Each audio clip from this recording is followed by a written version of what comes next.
5 strange things my Russian parents taught me that might seem totally bizarre here in North America.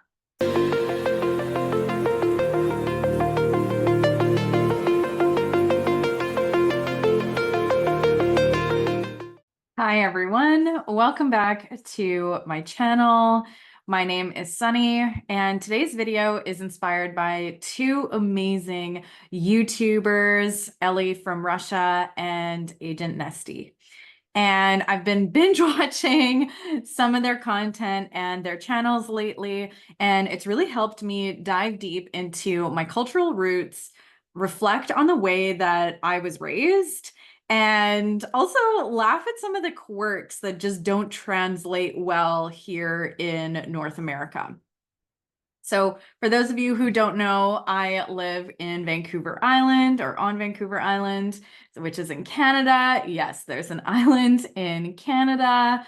And by profession, I'm a coach and mentor. And I thought it'd be fun to share some of these quirks because it can really show some of the beliefs that we grow up with. And also, I don't know if kids in America or in Canada grew up with these unless you have like a European background. So yeah, shout out to Ellie and Agent Nesty for sparking this little trip down memory lane for me. Let's jump into 5 strange things my Russian parents taught me that might seem totally bizarre here in North America. Number 1, never, and I mean never, ask for food or drink when you're visiting someone's house. Now, this might sound weird, but in my family, it was all about being polite and also not wanting to be a burden. The truth of the matter of where this comes from really is because we don't know if someone has the means to offer food or drink or water, and we don't want to be a burden or put them out. Growing up in Russia was all about survival. Granted, I didn't spend a whole lot of my childhood there. It even translated to my childhood here in Canada and then in Israel as well. So when I was growing up here, I was taught not to ask for any food or drink when going to someone's house. And it became such an awkward situation when going to a Canadian child's house, because it was so customary here to just like go in someone's house and like open their fridge. And that was so not what I was used to. So it was a huge no-no to ask for food or drink. And it was almost like this unspoken rule to just sit tight, no matter how hungry or thirsty you were, and just pray that someone will offer you something. Number 2, go to school and work really hard to get a high-paying job. Now, this one might be a little bit more standard for some kids that grew up in North America. I don't know about you guys, but I have boomer parents, and my heritage, which I'll probably get into another video. We're not only Russian, we have like a large European background, and I like lost my train of thought. Hold on. Oh yeah. So I grew up with a lot of the cultural things and beliefs that they passed down to me. And so I had to work really hard to actually reprogram all of those, but that's not what this video is about. So I was taught to go to school to get a high-paying job. Education was everything, and I'm not talking about just any kind of education. My parents drilled this into my head that I needed to aim for top tier, high paying jobs. Ideally, a nurse, a doctor, or a lawyer. They believed that these professions were the ticket to stability, success, and the American dream or Canadian dream. No pressure, right? But in all seriousness, this lesson was their way of ensuring I had the best possible future. And I was a bit of a rebel. So also maybe I should have mentioned this at the beginning of the video. I have a little bit of ADHD, and I say that with I have ADHD. I'm diagnosed. Anyway, so there might be a few little side quests during this video, but here's your first little side quest. To see how I am doing today, do I have a high-paying job? Am I a doctor, lawyer, or nurse? And have I ever been? No. I started out as an artist, and it's always been such a huge passion of mine to help others and serve community and serve others in their journeys. And I'm definitely the weirdo and the different one in the family. I'm the black sheep. I'm the spiritual one. I'm the only one who's queer, at least that we know of. I'm the only one so far diagnosed with combined ADHD. And I'm also the only one who's psychic, although I really truly do not believe that. My sister has premonitions and beautiful dreams with prophecies all the time. So yeah, I'm definitely not a nurse or a doctor or a lawyer. I am an intuitive manifestation coach and mentor. And I started out as an artist, which is like a huge no-no in the Russian world. It is like you will starve forever until you die. And I really proved my mother wrong with that one. All right. The third strange lesson, strange thing that I was taught by my Russian parents is act stupid in front of authorities. Yeah, you heard that right. Act stupid in front of authorities. When we first immigrated, my parents taught me to play dumb whenever dealing with officials or anyone in power. It was all about survival and not getting in trouble. By acting like you didn't understand the system, you could avoid suspicion, maybe get some leniency, or simply stay off of their radar. And it might sound crazy, but for us, it was a matter of staying safe in a new country. So when I was first getting my driver's license, it was a fun, here's another side quest. This was a fun adventure for me because I was also taught not to lie.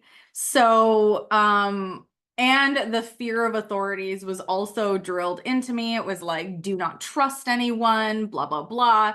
If you're Russian, you probably know this. I just realized I look like I'm naked. I'm not. I have a shirt on.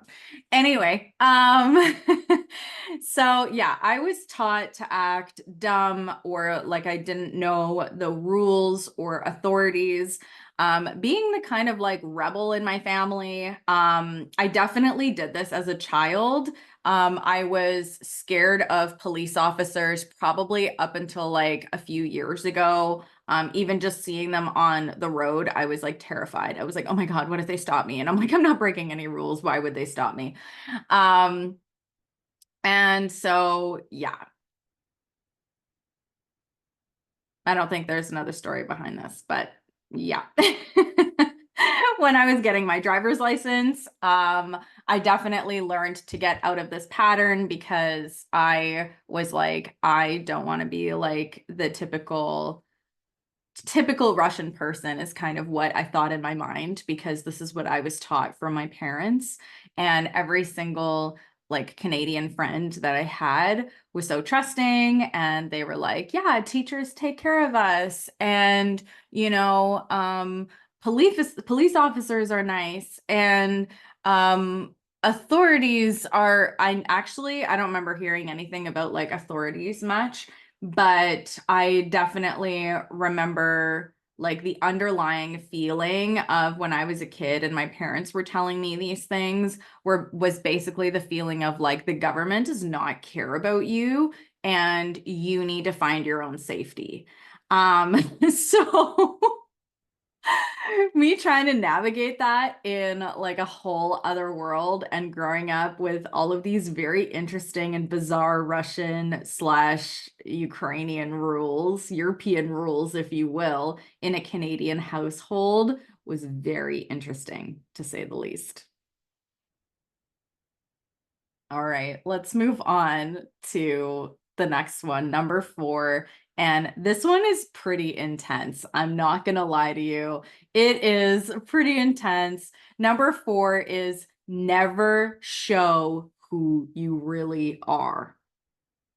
My parents were big on appearances. They believed that if you, although like my dad, maybe not so much, but my mom for sure, she was really big on appearances. Like she believed if you dressed perfectly, acted perfectly, and maintained a very perfect image, then everyone would assume or believe that your life was perfect and that you have no problems. Here's a little fun side quest from that.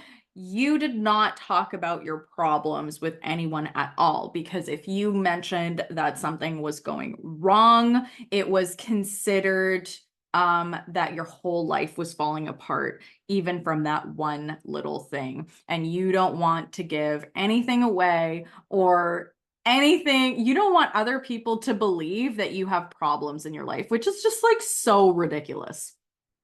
So as you can imagine, therapy was definitely not a thing. And my mother still believes that therapy is only for crazy people. Even though I go to therapy, I have coaches and mentors and guides. Yeah. So yeah, maintaining a perfect image was definitely necessary, because then everyone would assume that your life was perfect. Vulnerability wasn't really a thing in our household. It was all about keeping up the facade, and even if it meant hiding your true self. And another side quest to this is for special occasions and going to church, we really had to dress up and like look fancy. I had to curl my hair and do my makeup, and don't even get me started. This is probably for another YouTube video on the beauty standards in Russia or from like Russian parents. So yeah, talking about your problems was not a thing, hence probably why so many people have problems. Especially like about emotions. All right, let's get to number 5. And this one kind of segues from number 4, but it is number 5 is never talk about your emotions.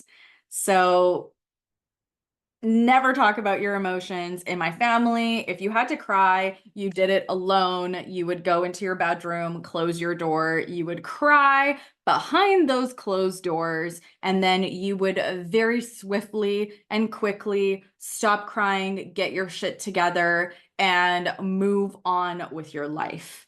And emotions were definitely something to be dealt with privately. And this idea of like keep moving forward no matter what really stuck with me for a long time. So crying or showing feelings or emotions was definitely seen as a sign of weakness, and this was just not acceptable. And I remember like crying as a kid and my mom wiping my tears, and she would say, "Ну что ты плачешь?"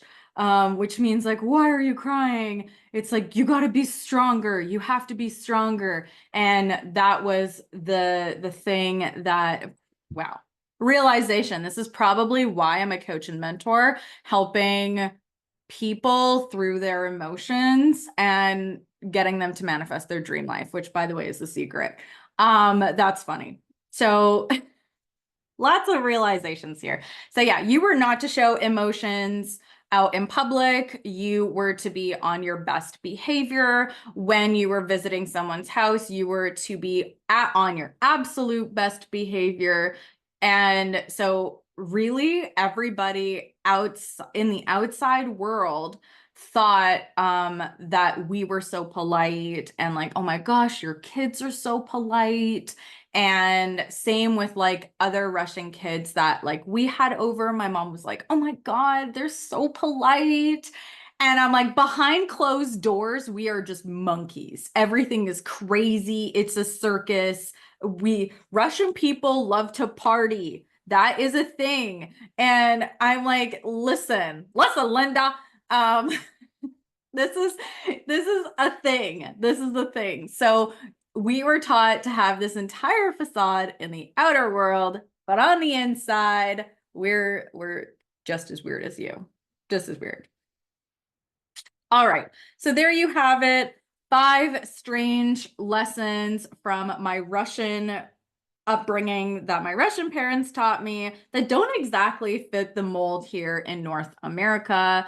While some of these lessons have shaped me in ways I'm really grateful for, others, well, let's just say I'm still working on unlearning some of them, like people pleasing, right? And also showing up in my full authenticity has been really a challenge, and I'm just doing it, which is really great. And that's something I also learned from Ellie from Russia and Agent Nesty. So I'd love to hear from you. What's a cultural quirk you grew up with that others might find really strange? Drop it in the comments below. And if you enjoyed this video, don't forget to like and subscribe and hit that notification bell so you never miss out on my latest content. Thank you so much for watching, and I'll see you in the next one.